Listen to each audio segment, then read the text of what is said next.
சின்ன மருமகள்ல அடுத்து நடக்க போகுதுன்னு வாங்க பார்க்கலாம். காவியாவும் போசும் காவியா அப்பா வீட்டுல இருந்து கிளம்பி ராஜாங்கத்தோடைய வீட்டுக்கு வராங்க. இங்க மோகனா அப்பத்தா எல்லாரும் பார்த்தா வாடி போன முகத்தோட உட்கார்ந்து இருக்கவோ, காவியா அப்பதான் சாமியோடைய திருநீர் பிரசாதம் எல்லாம் கொண்டாடுறாங்க.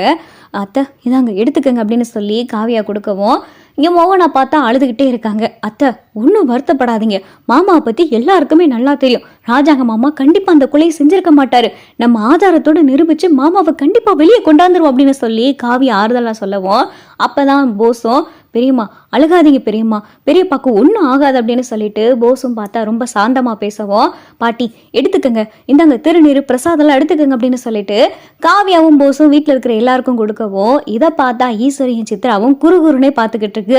என்னம்மா இவன் போன்ல தான் அப்படி பேசினா, இப்ப என்ன நேர்ல இப்படி நடந்துக்கிறான் அப்படின்னு சொல்லிட்டு சித்ரா பார்த்துக்கிட்டே இருக்கு. டே போஸ் இங்க வாடா அப்படின்னு சொல்லிட்டு ஈஸ்வரியும் சித்ராவும் பார்த்தா போஸை தனியா கூட்டிட்டு போகவும், மா இந்தாம்மா பாத யாத்திரை போனோம்ல அந்த பிரசாதம் திருநீர் விபூதி பஞ்சாமிர்தம் எல்லாம் இருக்கு எடுத்துக்க அப்படின்னு சொல்லிட்டு போஸ் கொடுக்கும். டேய் இதெல்லாம் இருக்கட்டும், என்ன நடிச்சுக்கிட்டு இருக்கியா, அவளை எதுவும் கரெக்ட் பண்ணணும்னு சொல்லிட்டு அவன் முன்னாடி நடிச்சுக்கிட்டு இருக்கியா அப்படின்னு சொல்லி ஈஸ்வரி கேட்கவும், நடிச்சுக்கிட்டு இருக்கேனா என்னம்மா பேசிக்கிட்டு இருக்க அப்படின்னு சொல்லி போசு சொல்லவும், சரிடா அதெல்லாம் விடு, அது உன் கதை, அந்த காவியாக்காக நீ என்னமோ பண்ணிக்கிட்டு இருக்க அதெல்லாம் எனக்கு புரியுது. இங்கே பாருடா அந்த தமிழ்ச்செல்வி வீட்டை விட்டு போயிட்டாடா, நம்ம எத்தனை நாள் கனவு கண்டுகிட்டு இருந்தோம், அவளை வீட்டை விட்டு துரத்தன்னு எத்தனை தடவை முயற்சி பண்ணியிருக்கோம், அவளை கொல்ற அளவுக்கெல்லாம் போயிருக்கோம். ஆனா இப்ப அவளே வீட்டை விட்டு போயிட்டாடா. நாங்க சின்னதா ஒரு கொளுத்தி போட்டோம், அந்த கொளுத்தி போட்டது பார்த்தா பிரம்மாண்டமா எரிஞ்சு அவளே தலையை முழுகி சூழத்து மேல அடிச்சு சத்தியம் பண்ணி உனக்கும் எனக்கும் ஆகாது, இந்த நிமிஷத்துல இருந்து நீ யாரும் நியாயாருன்னு சொல்லி அத்து விட்டுட்டு வீட்டை விட்டு போயிட்டாடா அப்படின்னு சொல்லிட்டு ஈஸ்வரி அப்படியே மனசுல சந்தோஷத்தோட சொல்லவும், அப்பதான் போஸ் என்னம்மா சொல்ற, இதுல நீ என்ன செஞ்ச அப்படின்னு சொல்லிட்டு போஸ் கேட்கவும், நான் என்ன செஞ்சேன்னா அந்த ஜெனிக்கும் சக்திக்கும் கல்யாணம் பண்ணக்கூடாது, அவங்க பிரச்சனையில தலையிடக்கூடாது அப்படின்னு சொல்லி இந்த ராஜாங்க வீட்டில் சொல்லிக்கிட்டு இருந்தாரு. அப்ப நாங்க என்ன செஞ்சோன்னா அந்த தமிழ்ச்செல்வி போன் எடுத்து நம்ம ஐஸ்வர்யா இருக்கால, ஐஸ்வர்யா நல்ல மிமிக்ரி பண்றா, அப்படியே தமிழ்ச்செல்வி குரல்ல அச்சு பிசராம பேசி அவங்க அப்பனுக்கு போனை போட்டு அந்த ஜெனிக்கும் சக்திக்கும் கல்யாணம் பண்ணி வைக்க சொன்னது ராஜாங்கம் தான். அதனால இந்த வேலையை கணக்கச்சிதமா முடிங்க அப்படின்னு சொல்லி தமிழ்ச்செல்வி குரல்லே பேசிட்டு அப்படியே அந்த டயல் ரெக்கார்டையும் டெலிட் பண்ணி அவன் போனை கொண்டு போய் சத்தமே இல்லாம அவ ரூம்லயே வச்சுட்டான். ஆனா இந்த விஷயம் அவளுக்கு தெரியாது. அவன் அப்பங்காரன் பார்த்தா சொன்னதை சரியா செஞ்சுட்டான், அந்த ஜெனிக்கும் சக்திக்கும் கல்யாணம் பண்ணி வச்சுட்டான். இது பெரிய பிரச்சனையா விடுச்சு, இதை தமிழ்ச்செல்வி தான் செஞ்சான்னு சொல்லி அவங்க அப்பனே சொல்ல, இதுக்கெல்லாம் காரணம் நாங்க தான் பாத்தியாடா போஸ் அப்படின்னு சொல்லிட்டு ஈஸ்வரி சொல்லவும், போஸுக்கு பார்த்தா பயங்கரமான கோவம். அப்ப தமிழ்ச்செல்வி இந்த விஷயத்த செய்யல, நீ தான் இந்த விஷயத்த செஞ்சிருக்க, இந்த விஷயத்த நீ செஞ்சுதான் இப்ப சேதனனுக்கும் தமிழுக்கும் இவ்வளவு பெரிய பிரச்சனையாகிறதுக்கு அடித்தளம் போட்டதே நீதான் அப்படின்னு சொல்லி போஸ் சொல்லவும், அட ஆமாடா நீயே ஒரு மாதிரியாவே பேசிக்கிட்டு இருக்க அப்படின்னு சொல்லி ஈஸ்வரி கேட்க, போஸ் பார்த்தா என்னைக்கு இல்லாத திருநாளா மொத்தமா மாறி கண்ணத்தை சேர்த்து ஓங்கி பார்த்தா ஒரு அற விட்டுறாரு.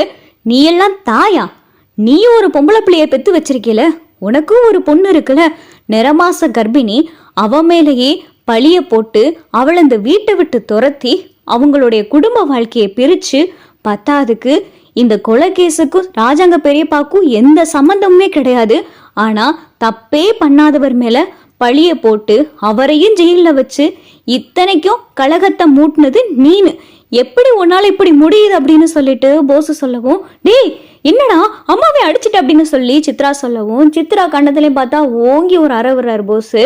வாய மூடு, இப்படி நீ அம்மா பண்றதுக்கு எல்லாத்துக்கும் ஒத்து ஊதுனாலதான் அம்மா இந்த நிலைமையில இருக்கு.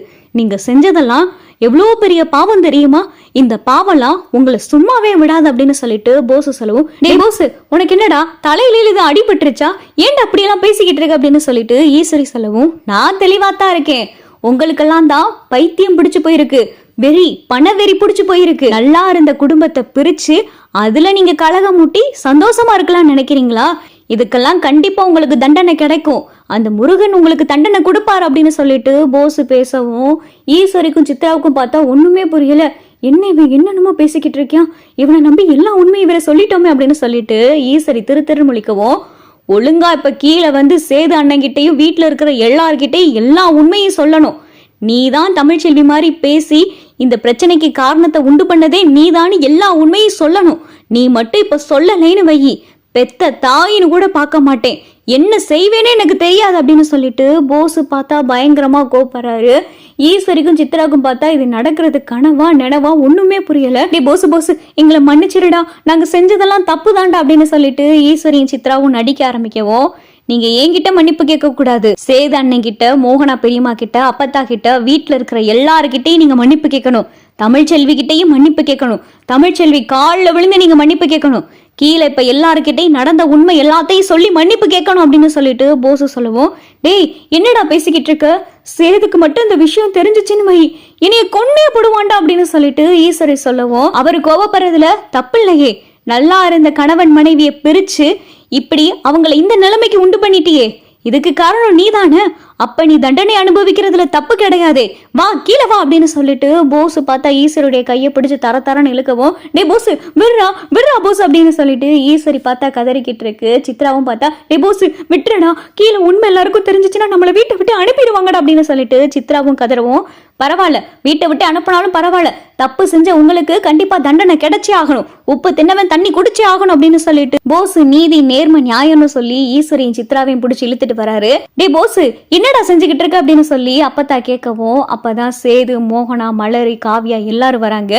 என்ன பண்ணிக்கிட்டு இருக்கீங்க நீங்க அப்படின்னு சொல்லி காவியாவும் கேட்கவும், காவியா இவங்க பண்ண விஷயம்லாம் உனக்கு தெரிஞ்சிச்சுன்னா நீ இவங்களெல்லாம் என்ன செய்வேனே தெரியாது, சேதன்னு முதல்ல மன்னிச்சிடனே அப்படின்னு சொல்லிட்டு போஸ் சொல்லவும், என்ன போஸ் என்ன நடக்குதுங்க, எதுக்கு நீ இப்ப சின்னம்மாவையும் சித்ரா அக்காவையும் பிடிச்சி இப்படி கையை பிடிச்சி இழுத்துட்டு வந்துகிட்டு இருக்க அப்படின்னு சொல்லிட்டு சேது கேட்கவும், அண்ணே இவங்க செஞ்ச காரியம் அப்படின்னு சொல்லிட்டு போஸ் பார்த்தா கையெடுத்து கும்பிட்டு சேது கிட்ட மன்னிப்பு கேட்கவும், என்னடா போஸ் என்ன நடந்துச்சு அப்படின்னு சொல்லி சேது கேட்கவும், இங்க நடந்த பிரச்சனைக்கு எதுக்கும் தமிழ்ச்செல்வி அண்ணி காரணம் இல்லைன்னு அப்படின்னு சொல்லிட்டு இங்க போஸ் சொல்லவும், என்னடா சொல்ற அப்படின்னு சொல்லி சேதுவும் அப்பத்தாவும் கேட்கவும், ஆமாண்ணே இவங்க நிக்கிறாங்களே இவங்க அந்த அங்க நிக்கிறாளே ஐஸ்வர்யா, ஐஸ்வர்யா இங்க வா அப்படின்னு சொல்லிட்டு போஸ் பார்த்தா ஐஸ்வர்யாவையும் கூப்பிடவோ, ஐஸ்வர்யா பார்த்தா திருன்னு முழிச்சுக்கிட்டே வருது.